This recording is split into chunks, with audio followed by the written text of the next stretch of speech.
Hey, Breaking Brown family. Hey, Your Black World family. This is Yvette Carnell coming to you.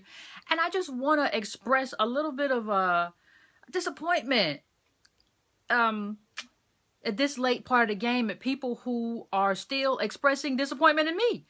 And for me, there are two things that kind of draw that home, right? There was the Obama. I've been criticizing President Obama since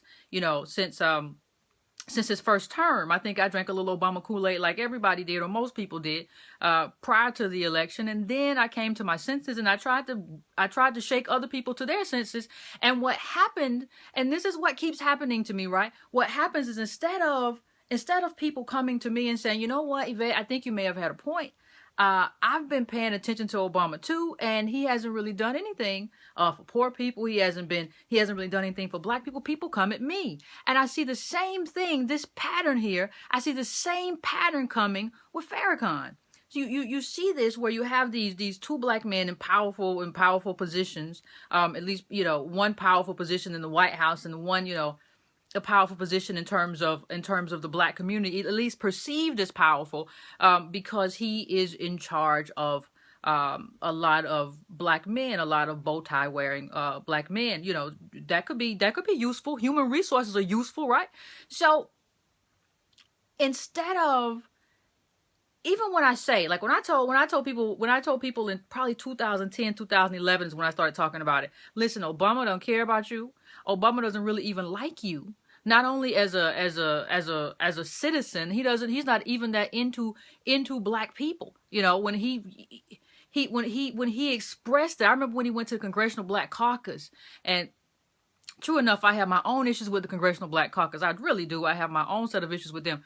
But some members of the Congressional Black Caucus were actually active in the civil rights movement. And Obama went there and he told them to put on their boots and march with him. And you can't perceive that as any way other than disrespectful, right? For a guy who was probably sitting in Hawaii under a coconut tree, when people were, struggling or dying or whatever, for him to come to the Congressional Black Caucus and tell them that they should fight for him. That was one moment for me. There was a Skip Gates moment where Skip Gates was arrested, you remember, by a rogue cop, even after he had proved that he lived in the house. And Obama and Skip Gates, decided to not only meet at the White House, they invite the rogue cop who had done everything wrong and probably should have been fired, to come and sit down with them. So there are a lot of indication that Obama very early on wasn't playing for the team. Not only, I'm not talking just about black people, but he wasn't playing on the team of poor people either. Like how many times did he mentioned poor during his first term? He avoided the word. You could only use the word middle class. So there were a lot of, if you could read the tea leaves, there were a lot of indicators that Obama wasn't going to be doing anything that would benefit black people who are disproportionately poor.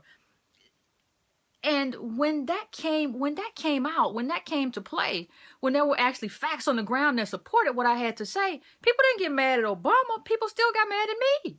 Like, I'm the one who did it. I told you he was going to do this. I'm not the one who did. I'm not responsible for this. He did this. And you helped him do this in the second term, because when I told you that you should leverage some sort of deal, this was our time to get a deal. This was our time to use our voting block as leverage. You know what you told me? The dumbest people in politics. I mean, I think I heard Chris Rock say this too. A bunch of people, just people whose education in politics came with an Obama bumper sticker.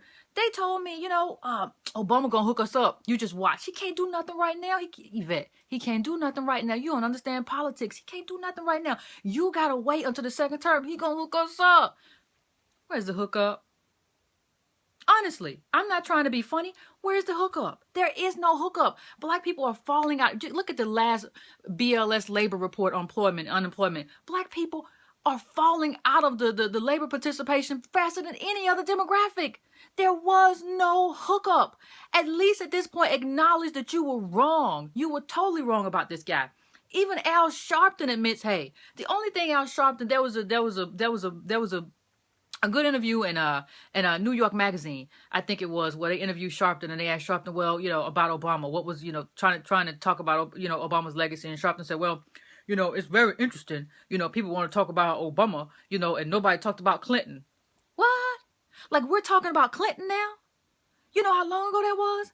First it was well, Obama, he inherited this awful legacy from Bush. Now we're going all the way back to Clinton, and he's talking about why aren't people criticizing Clinton because Clinton did all the mass incarceration stuff? Like, that's your excuse, Al. That's why we can't talk about stuff. We can't criticize Obama because Bill Clinton was worse. That's your rationale now. That's the card you have to play. So when you see this, and even Al Sharpton, when he made that comment, he said, well, Obamacare, I know people who have insurance. Well, Obamacare is falling apart at the seams right now. First of all, there was a Bloomberg report to show the one demographic who isn't benefiting from Obamacare is black people. They don't know. They published a study. They don't exactly know why that is. And you can go to breakingbrown.com and just in the search, just look up Bloomberg and it'll come up. Listen. We haven't benefited. The fact that Al Sharpton is saying what he's saying now is letting us know that we haven't benefited. You had politicians go to the White House and sit with President Obama and tell you that he was very indifferent about HBCUs. He doesn't care. When I told people that Obama, it wasn't that Obama is black, but he was not African American and he wasn't anchored in the African American experience, people got mad at me. But that should be apparent to you at this time. This is not about black or having black skin or brown skin. He's a black man. Everyone acknowledges that, but he's not African American. He's not anchored in that history. So I think, the thing that bothers me is that still people are coming back at me. This whole crab in a barrel thing. You all gotta let that go. I mean, the truth of the matter is it isn't true that black people have been crabs in a barrel. We black people tend to support other black people to their own detriment. And let me just say, not black people to their own detriment. Poor black people and working class black people tend to support all black people to their own detriment, because it's not to the benefit of any working class person to be in support of Obama right now. So this idea that, black people can't criticize other black people, that's the problem. The problem isn't crabs in a barrel or that black people are tearing other black people. The problem is that too many black people give other black people a pass, believing that we're all in the same bag. We're not. Do you think that Oprah has the same concerns that you have? Do you think that she wakes up with the same things on her mind that you do? Do you think Michael Jordan wakes up with the same concerns that you do? No. So why are you looking to the top 1% of black people to kind of attach yourself to? This is a totally demographic. They live in the world of the global elite. They have more in common with the other people who are in the global elite than you. So at a certain point, you have to look out for yourself. And you can't, the reason working class black people can't look out for themselves is because every time they criticize somebody who is not in their class or who doesn't have their interest, you have these one-trick pony Negroes saying, well, it's just a crab in a barrel. No, it's just an argument. It's just a critique. Learn how to do it. And so that was my problem with the whole Farrakhan thing. I mean, come on, people. You want to call me out my name because I criticize someone who has been at the helm of an organization that has thousands of black people at his disposal and has done virtually nothing with it? You want to get on me for that? Why don't you get on him? Like, you don't see a problem with criticizing me. That's not crab in a barrel. Criticizing a black woman with a laptop is not a crab in a barrel, right? But if I criticize Farrakhan, I'm being a crab in a barrel. You don't see a problem? So this is my issue. This is my issue. We have to, if we want to move forward and be considered, a serious group, a serious population, serious thinkers, we have to get out of this stuff to where we think every time we criticize somebody that we're being a crab in the barrel. If you have a problem with my criticism of Obama or Farrakhan or anything else I say, I mean, you should be able to take on that idea. You should be able to tell me why I'm wrong. You should be able to make an argument. If you can't do that, then you're the one with a reading comprehension problem. You're the one with a problem, actually articulating what you think and why you feel that way. That's your problem. That's not my problem. So I think, and I've made this clear on several occasions, I think people who follow me on Facebook, people who follow me on Breaking Brown, everybody knows that I don't have a problem with debate. I don't have a problem with hearing your point of view. No problem at all. But just don't come with these tired tropes of crabs and barrels and this sort of thing. You know, there are some things that we should just let die. I said a few years ago that we should just let the word hater die. I mean, come on, let that go. And while we're at it, let crabs in a barrel go, because the only thing that does is just detrimental to us, and it keeps us behind. There are a lot of Black people in our community who should be critiqued, who are just given a free pass.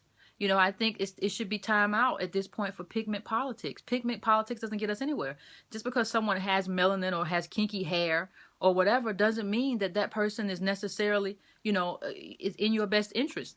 And I think we have to have alliances with people in other communities. This idea that we always have to go it alone. No, in politics, there's shared interest, and you have to combine forces with people who have an interest that is the same as yours. So we have to get out of this thing of just blaming the messenger. You know, if the messenger is wrong, and if that messenger is me, then take me on. If you think that you know, I held my fire on Black Lives Matter, and I still haven't gone in very hard on Black Lives Matter, but I do believe, I have a hard time believing that the Ray McKesson, you know, a person who takes selfies with Valerie Jarrett, you know, Obama's, you know, #1 White House advisor, is going to lead Black people somewhere where their lives actually matter. Now, this is my criticism. It doesn't mean that there's nothing redeemable. It just means that this might not work.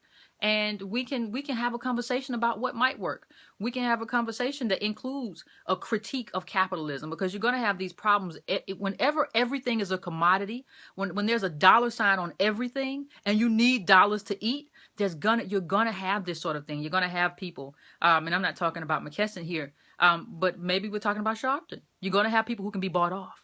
So, you know, and capitalism requires an exploited class of people, and Black people are the easiest scapegoats. So I tend not to take seriously any critique of police that doesn't really take seriously why the police are employed the way they're employed. That doesn't take in consideration that, hey, there are no more jobs. The jobs aren't coming back. Globalism has done what it's done, and the police are now being used to house people in prisons, you know, so they won't be on the street causing trouble. I mean, that we have to have that conversation. If you're just talking to me about, you know, having town halls or something like that, then you're not really talking about the core of the issue and the core of the problem. And I wish we could do that. You know, I saw somewhere there was a big thing, that the TPP that passed. There was a big thing. I think it was Germany. They were you know, out in the streets, and there was another European country where they pushed back